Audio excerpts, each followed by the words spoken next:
அந்த வானுக்கு 2 தீபங்கள், அவை சூரிய சந்திரரே. என் வாழ்வுக்கு 2 தீபங்கள், என் தாயோடு தந்தையரே.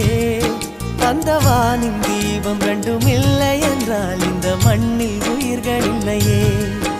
என் பாச தீபம் 2ம் இல்லை என்றால் என் வாழ்வில் ஒளியும் இல்லையே. ஒரு தாய் தந்தை போலே உலகில் உறவில்லையே. தாய்தானே அன்புக்கு ஆதாரம், தந்தைதானே அறிவுக்கு ஆதாரம். அந்த வானுக்கு 2 தீபங்கள், அவை சூரிய சந்திரரே.